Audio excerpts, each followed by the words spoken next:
Assalamualaikum warahmatullahi wabarakatuh. Kembali lagi di channelnya tentang pendidikan, tutorial, dan data PD Official. Kali ini PD Official akan membahas tentang persyaratan ketika teman-teman melamar di PT KAI karena pada beberapa hari yang lalu sampai dengan hari ini itu dilakukan pembukaan rekrutmen calon karyawan di PT KAI.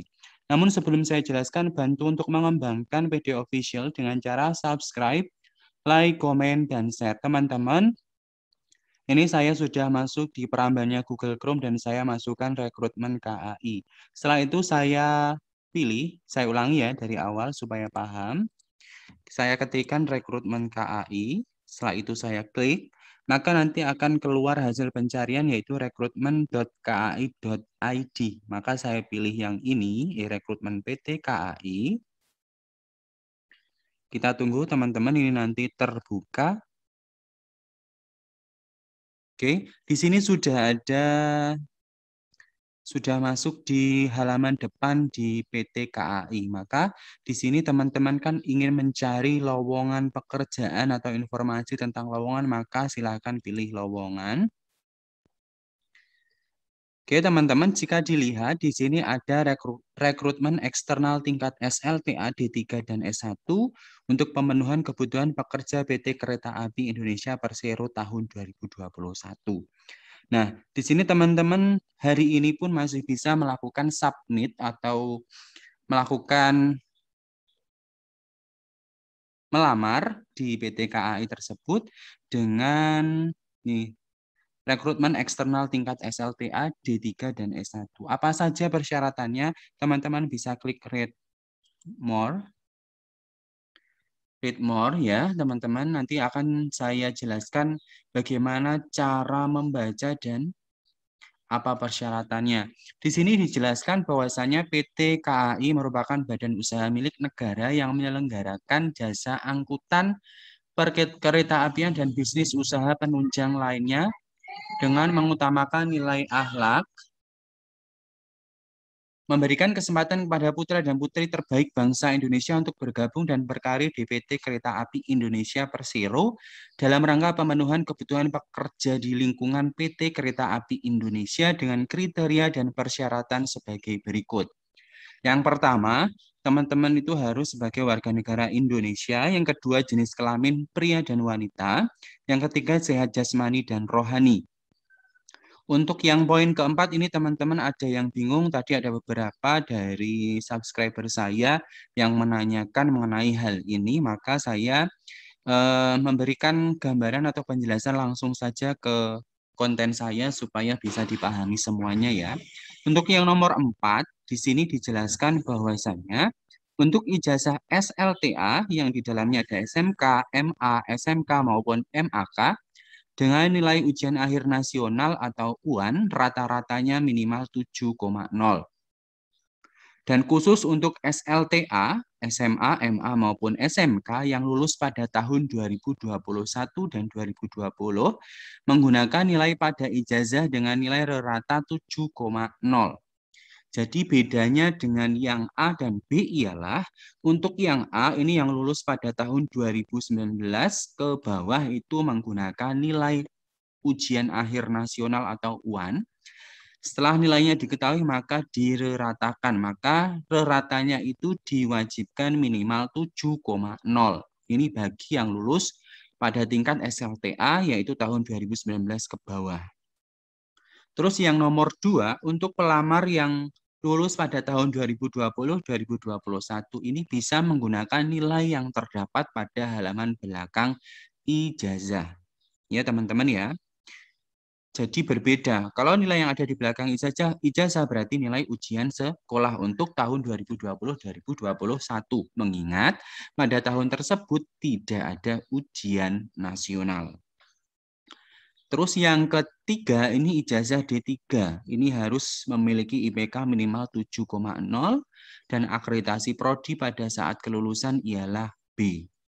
Untuk ijazah D4 maupun S1 minimal IPK-nya juga 3. Untuk akreditasi prodinya untuk saat kelulusan ialah A. Usia pelamar per 1 September.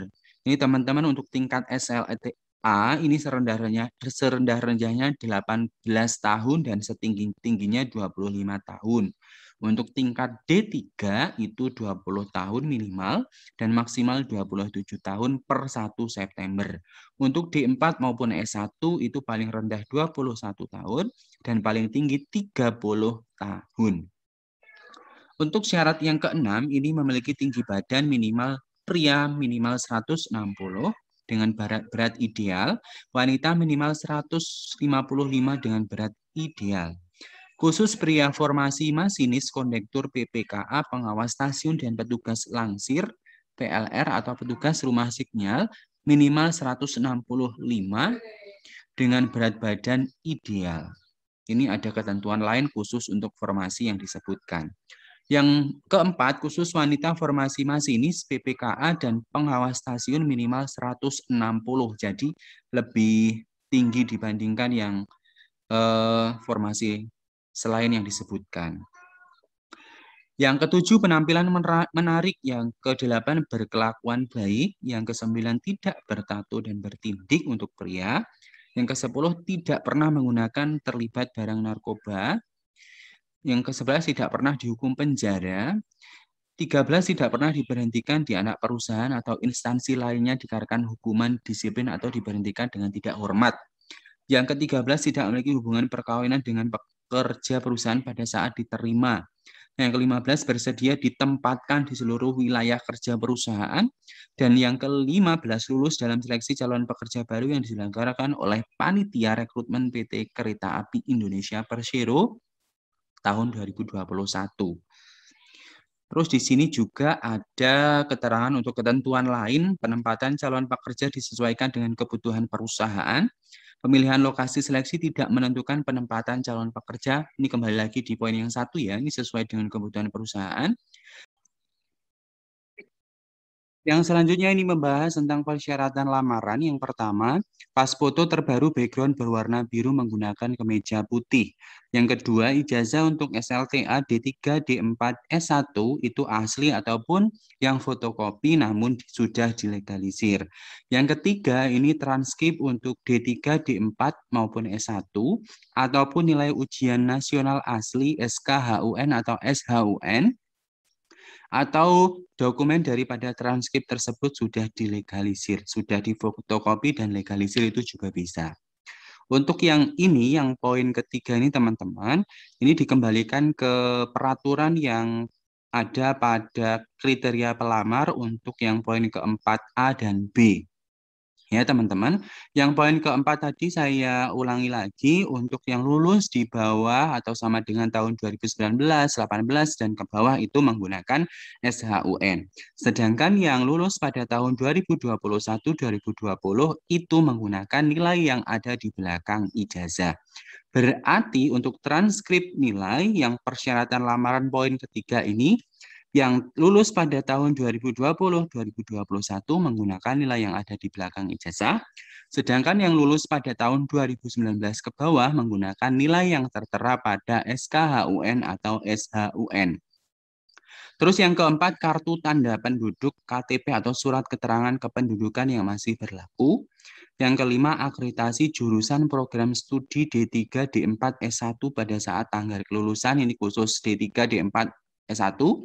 Terus yang keenam, sertifikat TOEFL, ITP, sama PBT, IBT, IELTS, dan TOEIC dari lembaga pendidikan. Ini khusus pada tingkat D3, D4, S1, dan khusus untuk formasi kondektur pada lulusan SLTA.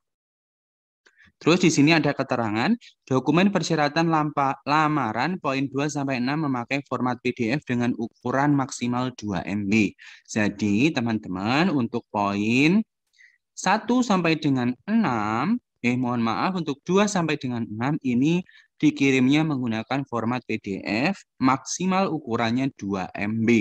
Untuk yang nomor 2, pas foto terbaru menggunakan format JPG atau JPEG dengan ukuran maksimal 2 MB juga. Untuk formasi D3 masinis, selain harus memenuhi persyaratan sesuai ketentuan, Wajib juga memiliki ijazah SMA ataupun MA dengan jurusan IPA atau SMK maupun MAK dengan jurusan listrik, mesin ataupun otomotif. Selain itu juga dijelaskan di sini untuk tahapan seleksi ada tahap administrasi, kesehatan awal, psikologi, wawancara, dan kesehatan akhir.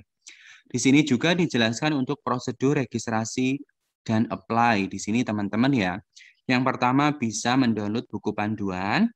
Yang kedua, calon pelamar yang belum memiliki akun maka silakan registrasi dulu dan upload dokumen sesuai dengan persyaratan.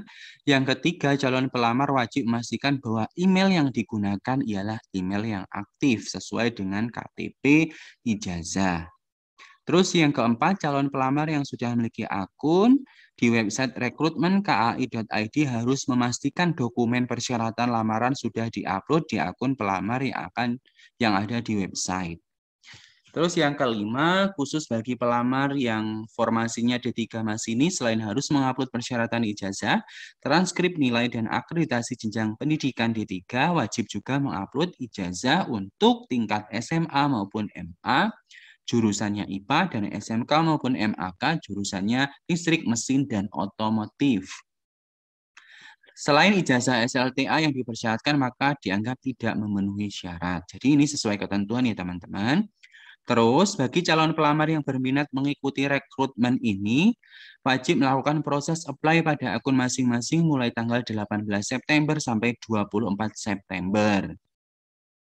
Terus yang ketujuh, bagi calon pelamar yang sudah melakukan upload dan melengkapi data tetapi tidak melakukan proses apply di akunnya pada tanggal 18 sampai 24 September 2021, maka dianggap tidak mengikuti kegiatan rekrutmen ini. Jadi teman-teman bisa dipahami ya, harus melakukan apply. Nomor 8, lokasi seleksi berdasarkan pemilihan lokasi daerah, Daob 1, Jakarta, Bandung, Semarang, Purwokerto, Yogyakarta, Surabaya, Sumatera Utara, Palembang, dan Tanjung Karang oleh pelamar pada saat melakukan apply dan kebijakan panitia rekrutmen.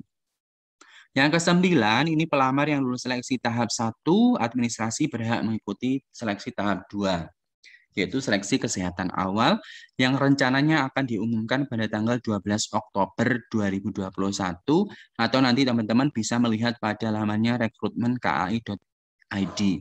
Yang nomor 10, seluruh informasi mengenai rekrutmen hanya dapat dilihat di alamat websitenya rekrutmen.kai.id/.